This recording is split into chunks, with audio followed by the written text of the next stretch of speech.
what I think, 1/8 of a cup per tuna fish can. You get your meat in. That's 1/8 of a cup right there. Splut, that goes right in. Yeah, it's about 1/8 of a cup. Come on now, that's how we cook, huh? You don't have to get no measuring cups dirty. Heck, look at the measuring cup. Decide how big it is. It's not stupid. All you can do, that's all you can do. You ain't got to get all that stuff dirty. Now look here, I'm going back to this onion bag because I know you all got in your cupboard because everybody got a bag of onion. In fact, don't ever tell nobody you're starving unless you don't got a bag of onion. Then you can say I'm starving. These onions must grow on freaking weeds or something. Anyway, I cut up another one. Peel that last layer off. You can throw it to the squirrel if you want. Squirrels like them onions.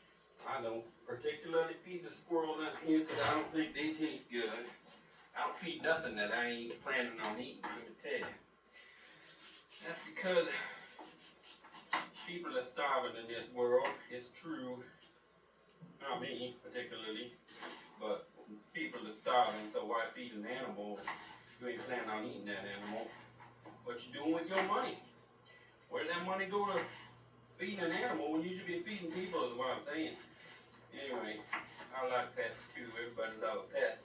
But I don't own no pets because people are starving. Let's not kid ourselves, people. Alright, well you ain't gonna starve. Let me tell you, you're gonna try some of Gerry Ray special tuna fish with a melted cheese on it. We got an oven heating up to 425. We got our mashed potato. Gerry Ray, what are you talking about? You're getting tongue-tied because you ain't tried this root beer lately.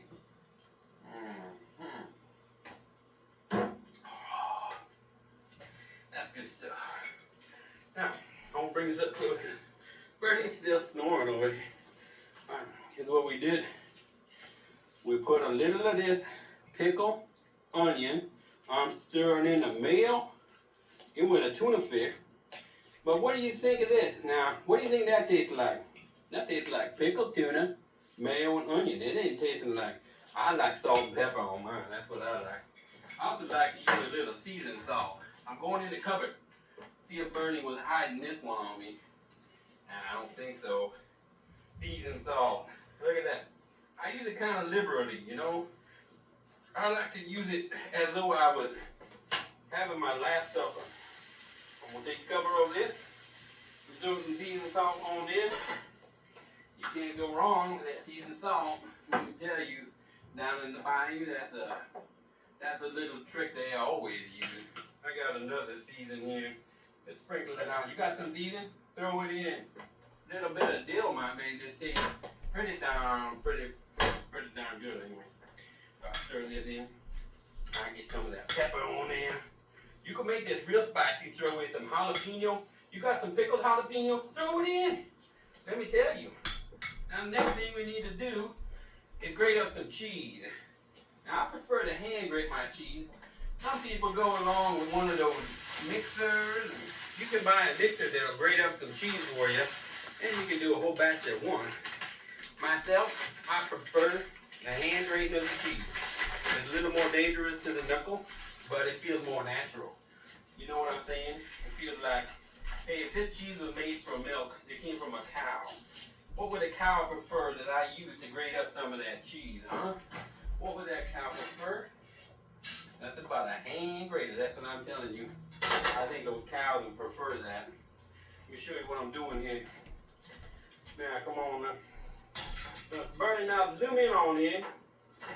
That's right. Get up close and show the people what's going on there. The cheese is actually passing through the bottom side of the grater. Well, maybe you use a hand grater before, I don't know. But this is the way I do it. Now I just grate up a little bit of cheese. You don't want to make these sandwiches any too cheesy because what happened is it all starts to bubble on out of there. You put them in the heat, that cheese just kind of ooze right out of there. Let me tell you. Where did that cheese go? That cheese going in with the tuna. You can put some on top later if you like. Let me tell you what. This is going to be some tasty tuna sandwiches. Oh, Lordy. Gerry Ray, what are you doing to me? You're making me so hungry. I'm gonna have to rush right out, get some pickles and onions, and some tuna fish. Oh yeah. Now, what kind of medium you gonna put that on? What are you gonna spread that on? Some people would say you could put it on a sourdough bread. Some people would say just plain white bread. I myself prefer what we call hamburger buns. Some people call them sesame seed. Oh, 2-second rule. All right. We actually had a 2-minute rule down in the bayou, but up here in the northern woods, if I say 2-minute rule, y'all be looking at me like, you gonna eat that after Gerry Ray? You a sick puppy. 2 minutes on the ground. Have a look at this. What do we got right there? We got shack fried potatoes. Yes, indeed. Look at that. Look how tender that red potato is. I cut that with a knife. I mean, it's against your knife. It'll cut through a hammer if you really try. But look at it, how delicious that is. That was just nothing but a leftover breakfast sausage, any kind of leftover meat you got. You throw it in with the whole fried shack potatoes. Let me tell you, little onion, a little potato, you're off to the races. And you're going to eat at that race. All right. How we put these in the oven, you're asking me. What are you going to do? Put that bun right on the rack? No, sir, we're going to use some high aluminum foil. It's a wonderful invention, let me tell you. I saved many a dirty dish just by using aluminum foil. This is the simple part now. I'm going to bring this a little close over here. Put the aluminum foil down. Put the bun down. Take your tuna fish. You scoop it on up. Just like you would scooping something. I don't know. What gets scooped real off? Ice cream. Just like you were scooping ice cream, yeah? Scoop it right in. Go ahead, let it fall over the side a little if you like. You can always scoop it back in there. Know where I wash my hands. And I licked them a few times. They're real clean. Now I just wrap that up. Look how easy this is. It's almost like a sandwich you get at the drive-thru. Huh? Look at that. You could do this out when you're camping, couldn't you? Everything was in a can or a bottle. I'm going to open the oven. I'm going to put that on the rack. That's going to sit in there for how long? 12 minutes. What was that, Gerry Ray?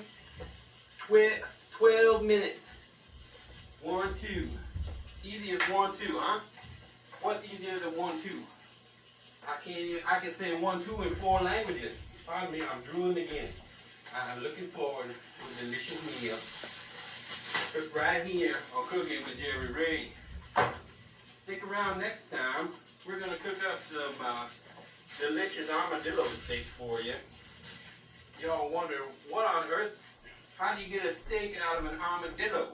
Isn't that some kind of a crustacean or something with no meat on it? Not true. Armadillo is not a crustacean.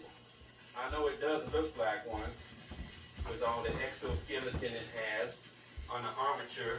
But let me tell you, armadillo steak is the finest meat you can get in the 48 states.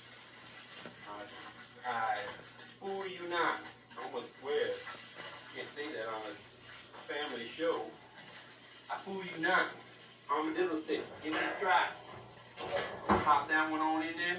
I'm going to turn the heat off on the shack fried potatoes. They're done. I'm going to plate that in a second.